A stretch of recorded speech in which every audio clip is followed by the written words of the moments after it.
तर बीडच्या राजकारणामध्ये खळबळ उडवणारी एक घडामोड समोर येते। परळीच्या पांगरी येथे वैद्यनाथ सहकारी साखर कारखाना भाडेतत्वावर चालवण्यासाठी दिलेला नसून त्याची विक्री झाली आहे असा गंभीर आरोप करण्यात येतोय। या कारखान्यावरती काही काळ कायदा विषयक सल्लागार म्हणून काम पाहिलेल्या परमेश्वर गीते नावाच्या वकिलांनी हा थेट गंभीर आरोप केलाय। विशेष म्हणजे हा कारखाना मंत्री पंकजा मुंडे यांनी शेतकऱ्यांच्या सोयीसाठी भाडेतत्वावरती चालवण्यासाठी दिलेला होता। पंकजा मुंडे यांच्या ताब्यात असलेल्या पनगेश्वर साखर कारखाना हा विकल्यानंतर आता दिवंगत लोकनेते गोपीनाथ मुंडे यांनी उभ्या केलेल्या या वैद्यनाथ सहकारी साखर कारखान्याच्या विक्रीच्या चर्चांमुळे चांगलंच वादळ उठलंय। तसंच वैद्यनाथ साखर कारखान्याची खरेदी खत रोखण्याच्या मागणीसाठी परमेश्वर गीते यांनी जिल्हाधिकाऱ्यांकडे अर्ज दाखल केलेला आहे। त्यांच्याशी या संदर्भात बातचीत केलेली आहे आमचे प्रतिनिधी आकाश सावंत यांनी। माझ्यासोबत बोलण्यासाठी परमेश्वर गीते आहेत। सर, काय आरोप आहे नेमका? हा कारखाना खरेदी भाडेतत्वावर दिला आहे की विक्री केला आहे? लोकनेते गोपीनाथराव मुंडे साहेब यांचा जे स्वप्न होतं की या भागातील 2500 लोकांचं कल्याण व्हावं, त्यासाठी वैद्यनाथ सहकारी साखर कारखाना त्यांनी स्थापन केला होता आणि तो कारखाना संपूर्ण पंचक्रोशीतील लोकांच्या जीवनामध्ये आर्थिक क्रांती निर्माण करणारा कारखाना होता।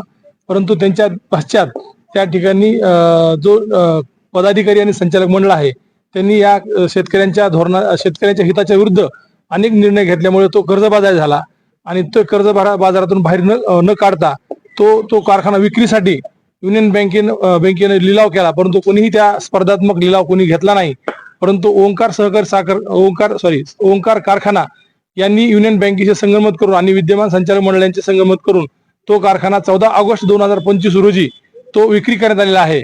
सदरचे खरेदी खत हे बेकायदेशीर झालेलं असून त्या खरेदी खतातली जी मालमत्ता आहे ती कुळाची आहे, तसंच त्या ठिकाणी इनाम जमिनीची आहे आणि शेकडो कोटी रुपयाचा जो कारखाना आहे तो साखर कारखाना हा सहकारचा प्रायव्हेट कारखान्याला विक्री करण्यात आलेला आहे, ज्याच्यामुळे शेतकरी आणि कामगार त्यांना त्या ठिकाणी भाव मिळणार नाही, त्या ठिकाणी कामगारांना तिथे काम मिळणार नाही आणि ज्या कामगारांचं आणि ज्या शेतकरी मुकदम आणि तोडणी वाहतूक ठेकेदारांचं जे देणं बाकी आहे, बकाया आहे, तेही त्या ठिकाणी मिळण्याची शक्यता नाही। आणि त्याचबरोबर राज्य शासनाचा त्या ठिकाणी काही भाग आहे, त्या ठिकाणी जीएसटी सारख्याची काही बाकी आहे, शेतकऱ्यांचं त्या ठिकाणी देणं बाकी आहे। अशा परिस्थितीमध्ये त्यांचं देणं कोण देणार याच्याही त्या ठिकाणी खरेदी खतामध्ये नमूद करण्यात आलेलं नाही। सदर कारखान्यावर मी अनेक वर्ष कायदा सल्लागार म्हणून काम केलेलं आहे, माझ्यासह अनेक लोकांचं त्या ठिकाणी मानधन पण बाकी आहे। अशा परिस्थितीमध्ये शेतकरी आणि कष्टकरी कामगारांचा जो हिताचा आणि चांगला जो कारखाना होता तो एखाद्या कारखानदाराच्या खाजगी प्रायव्हेट कारखानदाराच्या घशामध्ये कवडीमोल भावामध्ये घातलेला आहे, असा त्या ठिकाणी मी लिखित तक्रार मी मान्य जिल्हाधिकारी व संबंधित विभागाकडे केलेली आहे। आणि भविष्यामध्ये याच्यामध्ये अनेक जर कारखाना हा जर परत नाही मिळाला किंवा सदरचे